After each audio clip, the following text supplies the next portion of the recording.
సింహాచల శ్రీ వరాహలక్ష్మీ నరసింహస్వామి వారి వార్షిక చందనోత్సవం 2026 అత్యంత వైభవంగా ప్రశాంత వాతావరణంలో ముగింపు దశకు చేరుకుంది. సింహాచలం శ్రీ వరాహలక్ష్మీ నరసింహస్వామి వారి వార్షిక చందనోత్సవం 2026 అత్యంత వైభవంగా ప్రశాంత వాతావరణంలో ముగింపు దశకు చేరుకుంది. ఈ సందర్భంగా ఆలయ అధికారులు మీడియా ప్రతినిధులతో మాట్లాడారు. నిరంతర దర్శనాలు తెల్లవారుజామున 3 గంటల నుండి క్యూ లైన్లు ప్రారంభమయ్యాయి. ఎక్కడా ఎటువంటి అంతరాయం కలగకుండా భక్తులకు స్వామివారి నిజరూప దర్శనం కల్పించడం జరిగింది. ఈ ఏడాది సుమారు 1.5 లక్షల మందికి పైగా భక్తులు స్వామివారిని దర్శించుకున్నట్లు ప్రాథమిక అంచనా.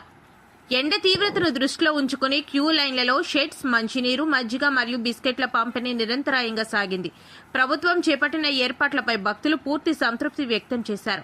జిల్లా యంత్రాంగం, పోలీస్ శాఖ, దేవస్థానం సిబ్బంది మరియు వందలాది మంది వాలంటీర్ల సమిష్టి కృషితో ఉత్సవం దిగ్విజయమైంది. ముఖ్యంగా మంత్రుల బృందం ఎప్పటికప్పుడు పర్యవేక్షిస్తూ తగిన సూచనలు అందించారు. సహకరించిన భక్తులకు, మీడియా మిత్రులకు ప్రత్యేక ధన్యవాదాలు తెలియజేశారు. ఎన్నాళ్ళ నుంచో వేచి చూస్తున్నటువంటి అక్షయ తృతీయ పర్వదినం ఈరోజు రానే వచ్చింది.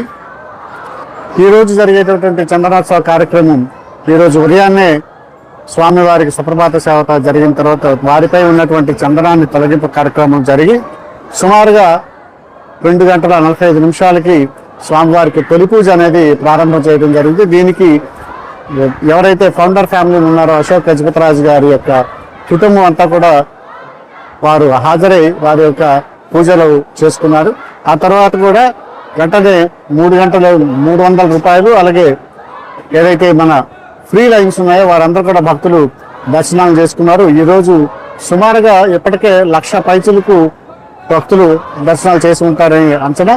దీనిలో ప్రతి ఒక్కరు కూడా, ప్రతి భక్తులను కూడా వారి యొక్క సంతృప్తిని, స్వామివారిని యొక్క దర్శనం చేసుకోవడం ద్వారా పొందినటువంటి ఆనందాన్ని వారి మాటల్లో చాలా మంది ఆనందాన్ని వ్యక్తం చేశారు. కాబట్టి ఈరోజు స్థూలంగా స్వామివారి యొక్క కరుణా కటాక్షపు వీక్షణాల వల్ల జరిగేటటువంటి చందనోత్సవం అనేది విజయవంతంగా సాగుతోంది.